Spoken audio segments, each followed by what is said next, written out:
Hello and welcome. My name's Sissy and I'm Timothy's widow. Today, let's talk about navigating grief throughout the winter months. The winter chill has settled in and the world seems wrapped in a blanket of snow. For many grieving spouses, the colder months may intensify our feelings of isolation and longing. We need to recognize that this season can bring a unique set of challenges for those of us trying to navigate the journey of grief. The holidays are behind us, and the quiet solitude of winter can be a stark contrast to the warmth that we once shared with our loved one. Not all of us can easily venture out this time of year. Physical limitations, inclement weather, and the weight of grief can all limit our ability to get out of our home as easily as we could during the warmer months. So I've come up with a list of indoor activities that may help provide comfort, moments of joy, and a sense of connection in the midst of the winter season. Now, before we get to those ideas, the most important thing to keep in mind during the winter months is safety. Know your physical limitations, be aware of incoming inclement weather, and know your comfort level for dealing with the winter weather. For many of us grieving spouses, we have to admit we aren't as young or agile as we once were. A nasty slip outside can lead to devastating consequences that we certainly do not want and we really don't need while we're trying to navigate grief. Keep in mind what your comfort level is for driving this time of year. If you don't have to venture out, please try to stay home whenever possible. The stress of navigating grief can challenge us both physically and mentally. So use your best judgment to avoid adding even more stress on top of your already loaded plate. I've tried to come up with a list of safe indoor activities that I hope will interest you and keep you safely inside. With that being said, though, nature really does offer a beautiful therapeutic experience. Try to get outside whenever possible. It really does help mentally and physically. And being able to enjoy a lovely sunny day really does help alleviate those nasty winter blues. Now, let's get on to those ideas for navigating grief through winter. The first idea for navigating grief through winter is consume those podcasts. Podcasts are simply digital audio or video files that are available for streaming or downloading on the internet. Podcasts are typically episodic, with new episodes released regularly. Podcasts cover a wide range of topics, including current and past events from the news, storytelling, or even learning how to write your own story, interviews with people making a significant and positive contribution to our world, all things educational, such as history, mythology, the sciences, cooking, creative arts, spirituality, and many more how-to topics. And of course there's entertainment, your favorite shows and stars, musicians, authors, dancers, and sports figures, and much, much more. Podcasts allow you to consume information and entertainment on the go, and podcasts are perfect for those days or nights when we find navigating grief a little more challenging. Podcasts are available on Apple, Spotify, Google, and more. Some of my favorite podcasts are the Delta Flyers and the Y-Files. One tip I will offer you: know your stage of grief and triggers. You may want to or even find it necessary to avoid certain types of content at this time. And that's okay. It's perfectly normal.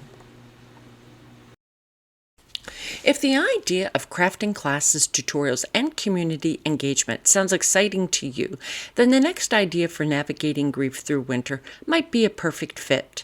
That would be attending a virtual crafting workshop. There are many platforms where crafters and artists share tutorials for different skill levels on a wide range of crafting projects, from the simple to the more advanced. Follow along with these communities as they often share not only project ideas and instructions, but they also offer support and interaction with questions and the possibility of forming new friendships. Many crafters and artists share tutorials on YouTube. Grieving can find a wide range of projects, from the simple to the more advanced. All you have to do is simply follow along. Platforms like Facebook and others can connect grieving spouses with fellow crafters, allowing the sharing of projects, ideas, tutorials, and support. Many instructors and artists conduct live and virtual sessions where the participants can interact, ask questions, and create together. Make sure to check out your community centers or art organizations locally to see if they provide any online crafting opportunities. Explore social media, where they often have groups where the members share their projects, tips, and host virtual crafting events. And don't forget your local library. They may organize virtual crafting events or have resources available to you. And yes, some grief support groups actually do offer a monthly online crafting event. It's as simple as a Google search for virtual online crafting.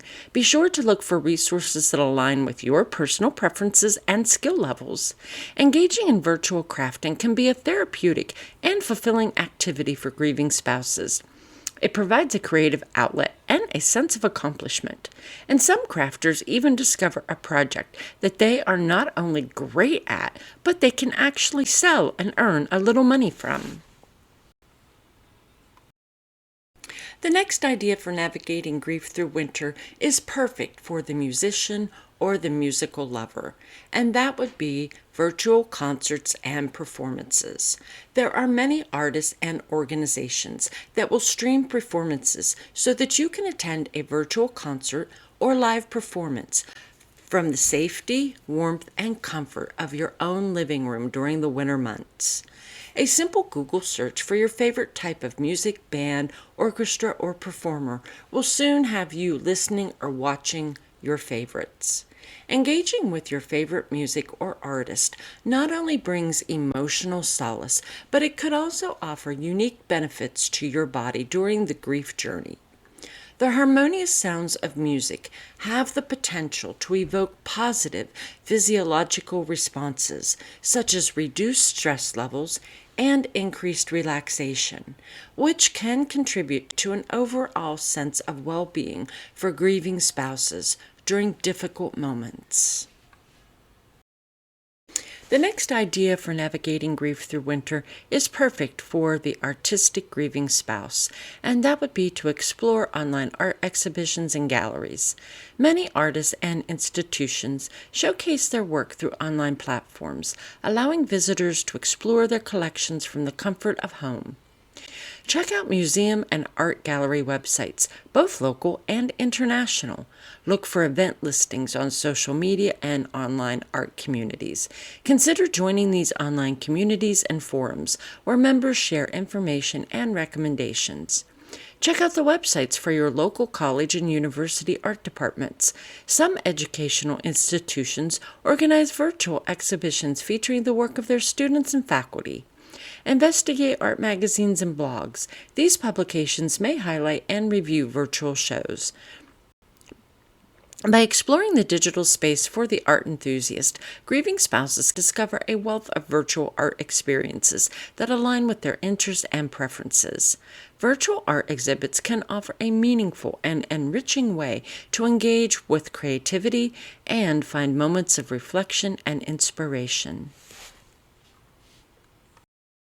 Before we get to the last idea from today's video, please take a moment to like, subscribe, share, and comment.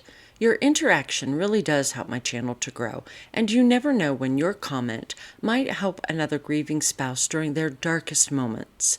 Consider sharing your favorite ideas for navigating grief throughout the winter months, especially if you've been navigating grief for a couple of years. Your wisdom and advice really could mean so much to someone who is in the earliest stages of their own grief journey. I still have several polls open in the community as well. Your input would be greatly appreciated. Now, let's get to today's final idea for navigating grief through winter. I think it might be one of my personal favorites.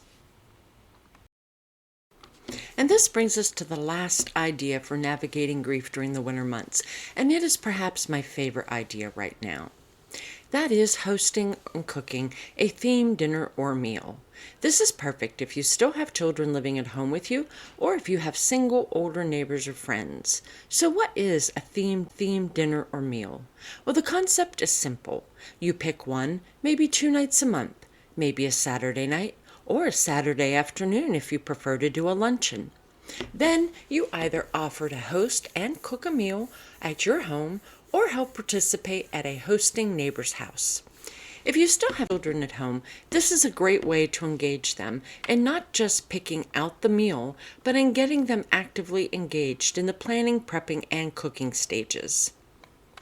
Whether it's just your family or a small group of friends and neighbors, there are benefits for everyone, not just the grieving spouse. Some of the benefits include increased connection and support. Bringing people together for a meal fosters a sense of connection and support, providing an opportunity to share moments of joy, laughter, and comfort with one another. Planning, hosting, and attending serves as a positive distraction, something we all need now and again. And then, of course, you have to be actively engaged in the process. Successfully organizing a meal for others can provide a sense of accomplishment. The act of cooking and hosting contributes to a feeling of achievement, can help boost our self-esteem, and can help improve our overall well-being. Cooking allows the grieving spouse to express themselves creatively. Choosing recipes, experimenting with flavors, and presenting a well-prepared meal can be a fulfilling form of self-expression. Cooking themed dinners often involves sharing family recipes or creating new traditions. This shared experience helps build positive memory and reinforces a sense of continuity and tradition, which could be especially valuable for younger children struggling with loss of a parent.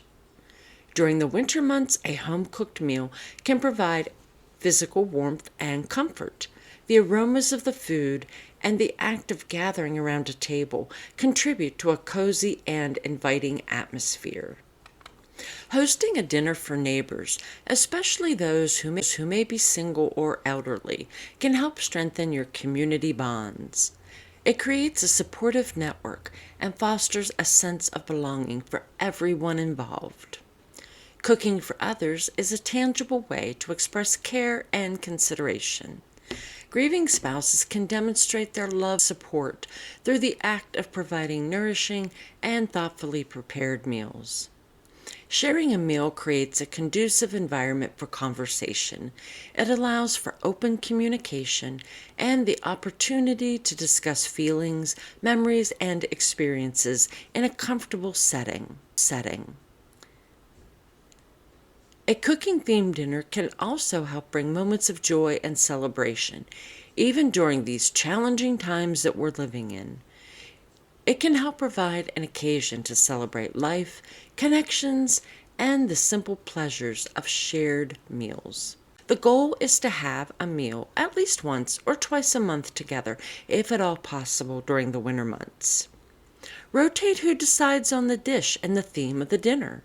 If enough people become involved, rotate the home that the dinner is being hosted at. Initially, start with your immediate family and gradually build up the guest list as your confidence continues to grow. And additionally, there are 2 other great benefits to consider. If you're hosting at your home, it's a great motivator for helping to keep those visible rooms tidy. And that is something that many of us grieving spouses struggle with, especially in the beginning. This also helps us avoid another fast food meal purchase. Again, something that not only grieving spouses are guilty of.